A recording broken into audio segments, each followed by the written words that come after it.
ورفعت عيني للسماء أرى بها kan beberapa poin bahwa yang pertama sebagai orang yang memviralkan dan menulis dengan lantang pertama kali bahwa Bani Alawi adalah mutlak gagal secara genetika, secara tes DNA sebagai keturunan Nabi, dan alhamdulillah sekarang para pakar genetik dan terutama yang berhimpun, yang bekerja, yang beraktivitas di Badan Riset Inovasi Nasional sudah hadir turun gunung dan memberikan edukasinya dan menjelaskan secara lebih ilmiah dari apa yang saya sampaikan, yang secara global mereka lebih mendetail dan lebih terkaji secara ilmiah.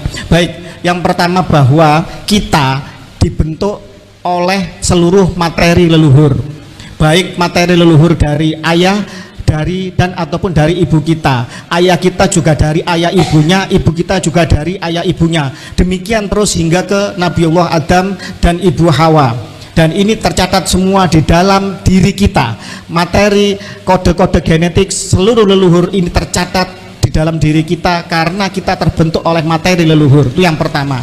Yang kedua, kita sebagai individual itu memiliki kode DNA profile sendiri yang tidak akan sama dengan seluruh umat manusia, baik yang sekarang, yang terdahulu atau yang akan datang. Sebagaimana juga yang seperti sidik jari atau kornea mata itu bisa menjadi penanda bagi seseorang, tidak akan sama dengan seluruh umat manusia yang pernah diciptakan oleh Tuhan di muka bumi ini. Itu yang kedua. Jadi maha besar Allah dengan segala ciptaannya. Yang ketiga, bahwa DNA kita, kode DNA genetik kita itu juga akan diturunkan kepada seluruh keturunan kita, dan ini juga akan tercatat ila yaumil qiyamah, hingga akhir masa manusia ada di alam semesta ini. Itu yang ketiga. Artinya apa? Artinya di dalam DNA kita bahwa tes DNA memiliki tiga hal. Yang pertama dari garis ibu mtDNA. Ini dari ibu ke nenek perempuan ke ibunya lagi perempuan, terus demikian. Ada YDNA dari garis ayah kakek laki-laki, mbah buyut laki-laki, cangga laki-laki, seterusnya. Dan juga ada ATDNA atau autosomal DNA, di mana seluruh 23 kromosom kita akan diteliti. 3 miliar dari DNA itu akan bisa dideteksi bagaimana apa yang terjadi, menceritakan tentang lini masa dan hal-hal dari masa sebelum kita, dari Nabiullah Adam, Ibu Hawa hingga kita yang sekarang dilahirkan. Dan sialnya Bani Alawi ini, sialnya Bani Alawi ini yang menganut rasisme dan melakukan dominasi laki-laki terhadap perempuan atau paternalistik, menganut garis bahwa nasab laki-laki adalah tersambung tetapi nasab perempuan terputus, dan klaim mereka yang dengan sembrono mengatakan bahwa nasab laki-laki adalah tersambung, dan klaim mereka mengatakan sebagai Al-Husaini ibni Ali bin Abi Thalib, artinya ini secara genetik mutlak gagal. Karena apa? Karena seluruh keturunan dari Rasulullah, baik dari jalur Hasan maupun Husain, yang terdata tidak pernah kosong selama berabad-abad dalam kitab nasab maupun di dalam kitab-kitab sensus di ahlul balad masing-masing negeri, itu telah terpetakan berhaplogrup J1. Dan juga di dalam manuskrip-manuskrip di luar Islam sendiri, bagaimana Bani Ismail juga diakui oleh Bani Ishak. Nanti Dr. Menachem Ali, Profesor Menachem Ali akan menjelaskan secara lebih rinci masalah itu. Juga diakui bahwa Muhammad keturunan Ismail dan juga bersaudara dengan mereka keturunan Ishak dan 12 suku putra dari Yakub itu sendiri. Sehingga keduanya dari Bani Ibrahim harus haplogrup J1, dan telah terpetakan bahwa Imam Ali FGC 10500 dan Imam Husain FGC 30416, dan ini tidak bisa dibantah, tidak bisa bisa dibuktikan dengan sangat mudah oleh ilmu pengetahuan. Dan tadi disampaikan oleh Kang Mas Suad bahwa Ba'alawi yang berhaplogrup G2 mutlak gagal sebagai keturunan Nabi Muhammad dari garis lurus laki-laki. Muhammad bin Abdullah bin Saibah atau bin Abdul Muthalib, Ali bin Abu Thalib atau bin Imron bin Saibah. Jadi ketemunya di Saibah atau Abdul Muthalib. Artinya Rasulullah dan Ali sepupu yang garis laki-laki, maka sama haplogrupnya. Karena diambil dari garis laki-laki, maka diambil dari Husain ibnu Ali. Oke, itu yang harus harus dicatat. Secara YDNA, Bani Alawi bin Ubaidillah Habib Yaman ini mutlak gagal demi akal sehat dan ilmu pengetahuan sebagai keturunan Nabi Muhammad Shallallahu Alaihi Wasallam. Lalu siapakah mereka Bani Alawi ini? Baik, secara kajian genetik dan sudah diisbat oleh keluarga besar Yahudi internasional sendiri bahwa Bani Alawi diakui di dalam tabel 057 dan 058 di dalam situs jawisdna.net bahwa mereka diakui sebagai bagian dari keluarga besar Yahudi internasional. Pertanyaannya, Yahudi katanya keturunan dari Yakub ibni Ishak ibni Ibrahim, harusnya kan J1. Jadi gini, Yahudi itu memiliki 3 klasifikasi atau tiga penggolongan. Yang pertama, Yahudi paternalistik yang keturunan dari 12 suku putra dari Yakub bin Ishak bin Ibrahim, harus J1. Itu yang pertama. Kalau Quraisy L859, mereka L860. Nah, itu kodenya di dalam genetika seperti itu. Kemudian yang kedua, ada Yahudi yang putri-putri dari keturunan 12 suku ini dinikah oleh bangsa lain, kemudian diboyong ke negeri asalnya karena mereka kaum pagan, secara literasi, secara kodifikasi ajaran kalah kuat dengan ajaran Yahudi, sehingga bangsanya menurunkan bangsa Yahudi, dan ini menjadi keturunan Yahudi, keturunan dari garis maternity atau perempuan. Ini yang kedua, tetap mereka keturunan Ibrahim, tapi dari garis perempuan. Yang ketiga, ada suatu bangsa. Ini dari kajian Philip Kostler, dari Ernest Renan, dari surat menyurat yang ada di dalam data dunia, bagaimana Perdana Menteri Andalusia zaman Abdurrahman ketiga, Hasda bin Sabrut, seorang Yahudi, berkirim surat kepada seorang raja di Kaukasia bernama Yosef, mengatakan berkorespondensi, menanyakan, dari mana nasabmu, apakah kau keturunan Ibrahim? Bukan, kami keturunan Nuh dari jalur Yapet kalau nggak salah. Nah, artinya ada suatu suku bangsa yang menurut beberapa versi masuk Yahudi zaman Solomon atau Sulaiman, karena saking besarnya wilayah Sulaiman takut diserbu, dan dia mendiami di suatu wilayah yang basah karena ini mendiami jalur sutra, sehingga dia supaya tidak diserang dia menganut agama Yahudi.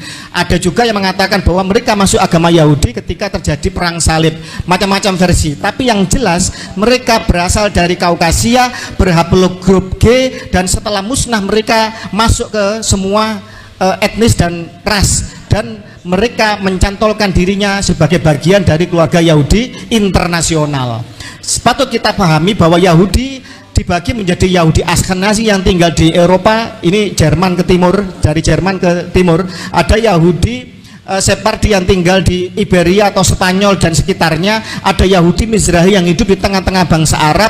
Ada Yahudi Bene Koci yang hidup di India, tergantung wilayahnya. Ada Yahudi Igbo Alfa yang tinggal di Afrika. Ada Yahudi Kaifan yang tinggal dinikahi oleh pria-pria Cina, haplogrupnya C. Dan ini menjadi penanda bahwa Yahudi menyebar dan bersimbiosis masuk di semua ras dan etnis.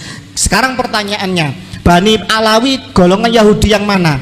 Sialnya lagi yang kedua, Bani Alawi ini masih ras murni dari Kaukasia, sehingga mereka tak terbantahkan sebagai bagian dari Yahudi garis ke-13 dari bangsa Khazar yang pernah mendiami Kaukasia, yang ini masih secara genetik, secara YDNA hadir di Indonesia menjadi Bani Alawi ini, dan mereka telah terdata memiliki kode GPF3296 yang ini banyak di antara keluarga besar Yahudi yang ada baik di Ashkenazi maupun yang lain. Itu yang penjelasan tentang Bani Alawi, cukup sampai di sini. Dalam konteks ini termasuk PWI, Laskar Sabilillah, dia warga Nahdliyin, kader-kader NU semua mendirikan PWI Laskar Sabilillah, bukan NU sebagai panon, tapi dia merupakan organisasi yang menguatkan Jamiah Nahdlatul Ulama. Setidak-tidaknya Pak Yai, saya punya 5 alasan. Nah, ini harus kita populerkan se-Indonesia itu. Yang pertama, sejak munculnya kajian Kiai Imaduddin Utsman Al-Bantani, Dan sejak adanya PWI Laskar Sabilillah, orang-orang yang tadinya mengklaim sejarah NU sudah tidak berani bunyi lagi. Coba bayangkan, mereka berani mengatakan pendiri NU itu ada 4, nambah 1, yakni Habib Hasim bin Yahya. Suaking manutnya kiai-kiai kita sama Habib, nggak berani ngebantah.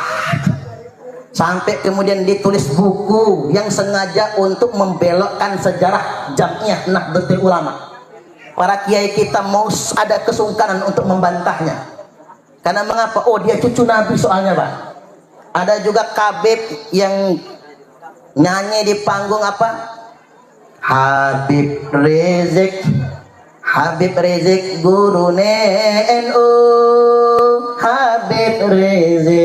Habib Rizik gurune NU. Pret. Ini Rizik ini ketua FPI. Kerjaannya menghina Gus Dur, ngomongin Gus Dur buta. Selama ini kita nggak berani mengkritiknya, Pak, karena takut kalau itu putunya Kanjeng Nabi. Nah, sejak ada kajian Kiai Imad dan nyata bagi kita, oh ternyata bukan. Mulai warga Nahdliyin berani mengkritik dan terbongkar semua klaim-klaim terhadap sejarah Jamiah Nahdlatul Ulama. Ini nggak bisa kita hilangkan. Yang kedua, klaim terhadap sejarah Negara Kesatuan Republik Indonesia. Sejarah kita diklaim, Wali Songo kemudian dibaalwikan. Ini fakta loh, Pak. Siapa yang berani berbicara ketika Wali Songo dibaalwikan? Nah, di sini ada saksi ini, sejarah garis darah Sayyid Muhammad Afandi. Kakeknya adalah Syekh Abdullah Kahfi, pendiri pesantren tertua zaman Wali Songo. Itu saksi sejarah. Dan tes DNA-nya J1. Sidogiri juga begitu, tes DNA-nya J1. Jelas itu Bapak Ibu. Sedangkan yang hari ini mengklaim Wali Songo, DNA-nya beda. Wali Songo DNA-nya J1, sedangkan mereka DNA-nya G, jauh ke beduk. Yang satu ke sono, yang satu ke sono. Udah beda itu. Sejarah NKRI diklaim, Imam Bonjol dihabibkan, sampai bendera merah putih diklaim, lagu-lagu kebangsaan kemudian diklaim. Dan ngapunten nih, ngapunten, pemerintah saja nggak berani ngomong.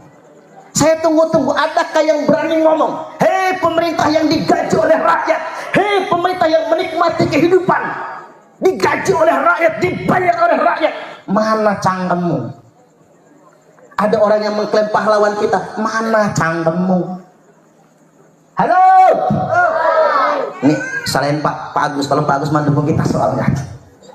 Saya mohon maaf, orang-orang yang digaji oleh rakyat, punya gaji besar, punya jabatan Bapak Ibu, yang punya kewajiban menjaga Negara Kesatuan Republik Indonesia, saat ada segerombolan orang mengklaim negara kita, mengklaim sejarahnya, mana suara orang-orang yang digaji oleh rakyat?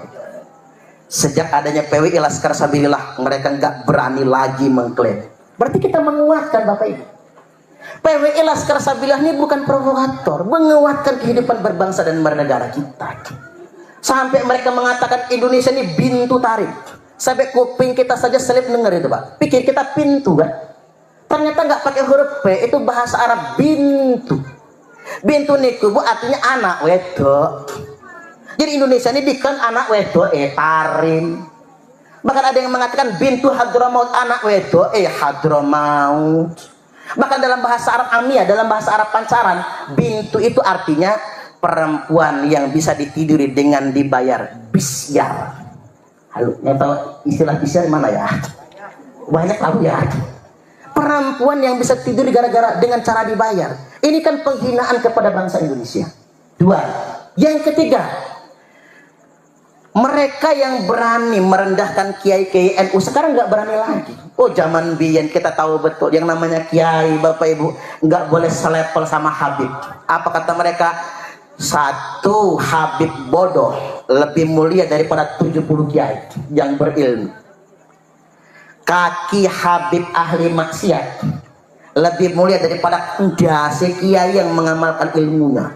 Makanya kiai-kiai se-Indonesia nggak boleh duduk sama kedudukannya sama Habib-Habib itu. Bahkan mereka merendahkan. Mana ada Pak yang mereka mau cium tangan kiai, nggak ada. Walaupun Habibnya Habib Bocil, nggak ada. Saya pernah satu panggung sama Habib Bocil, yang ceramah saya duduk paling pinggir, si Bocil duduk paling tengah. Saya sebut Bocil, Pak, belum nikah masih bujang. Semua orang cium tangannya, saya kagak. Ustadz Parman mah iri, bukan iri Bapak Ibu. Itu orang ilok yang sedemikian rupa. Dia baru anak kemarin sore. Sedangkan terpampang yang ceramah saya. Kecuali kalau saya cuma tamu. Ini fakta dan kenyataan Bapak Ibu. Nggak mau mereka membukukan badan sama kiai-kiai NU, nggak mau. Tapi sejak ada kajian, sejak ada PWI Laskar Sabilillah, mulai mereka cari perhatian ke kiai-kiai NU. Sudah mulai mau cium tangan. Ini kan luar biasa efeknya. Kemudian yang berikutnya, terkait dengan pendawiran. Coba kita survei se-Indonesia Pak. 226.000 pesantren NU di Indonesia ini. Saya survei di Lampung Tengah itu Pak. Semua pesantren NU korban pendawiran.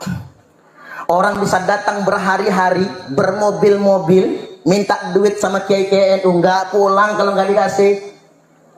Begitu pulang setelah dikasih duit, semua isi kamar mandi habis. Odol, sabun muka, punya dalamnya Pak Yainya itu habis semua. Kata Bu Nyai, bah, itu putune Kanjeng Nabi beneran tabah. Lo ngapa mah Mi? Kata si Abah, enggak. Kok maling odol, maling sabun mandi? Ini fakta loh. Ini terjadi loh Pak, seluruh Indonesia. Mungkin yang nggak pernah ngurus pesantren nggak tahu. Yang pernah ngurus pesantren tahu bagaimana mereka datang mendawai di pesantren-pesantren. Sejak ada kajian Kiai Imad, luar biasa. Datanglah, tepuk tangan dulu. Datanglah Syekh Imaduddin Utsman Al-Bantani, jeng jeng, teng teng teng, nggak berani lagi. Zaman dulu jangan-jangan Yai Nurfali juga dawil lah, jangan-jangan deh. Sekarang mungkin nggak berani lagi, Bapak Ibu, bener itu. Saya tanya-tanya ke pondok itu nggak berani lagi. Mohon ngapunten deh. Ada Rois Suriah didatengin oleh kabib-kabib mau ngadain hall katanya. Masya Allah, dikasih sedikit Pak, amplopnya diginiin. Berapa ini Kiai? Rois Suriah setinggi itu, santri aja nggak berani berjalan di hadapannya. Sama si kabib sambil ngangkat kaki di atas kursi. Berapa ini Kiai? Nggak ada harganya Kiai kita Pak di hadapan mereka itu. Bahkan saking parahnya pendawiran. Makanya ini sudah qadarullah Bapak Ibu. Adanya kajian itu sudah qadarullah. Yang kelima, terungkap 3.000 makam palsu se-Indonesia, termasuk di Lampung Bapak Ibu. Alat-alat Mataram mengungkap ada 3.000 makam palsu. Yang jadi korban siapa kalau makam palsu? Ya kita warga Nahdliyin, siapa lagi? Yang suka ziarah itu warga NU semua. Kita korbannya itu Bapak Ibu. Akan makam-makam palsu itu. Oke, sementara waktu kita analisa mungkin motifnya ekonomi. Mungkin motifnya ekonomi, kotak amal dan lain sebagainya. Tapi belakangan kita sadar Bapak Ibu, Israel menjajah Palestina setelah membuat 3.000 makam palsu di Palestina. Dengan 3.000 makam palsu di Palestina, mereka bisa mengklaim Palestina milik Israel. Jangan-jangan 3.000 makam palsu yang mereka bangun di Indonesia ini Bapak Ibu adalah upaya kedepannya untuk mengklaim Indonesia warisan mereka. Dan itu sudah kita dengar di mana-mana, termasuk di Lampung Tengah, di Spontan, Habib Malik Abdullah. Padahal itu bukan Habib. Yang mengisbat siapa? Seorang Habib dari marga Al-Muhdor. Dia yang mengisbatnya. Dan sayangnya sudah dikeluarkan SK-nya dari Dispar Senibut, Dinas Pariwisata dan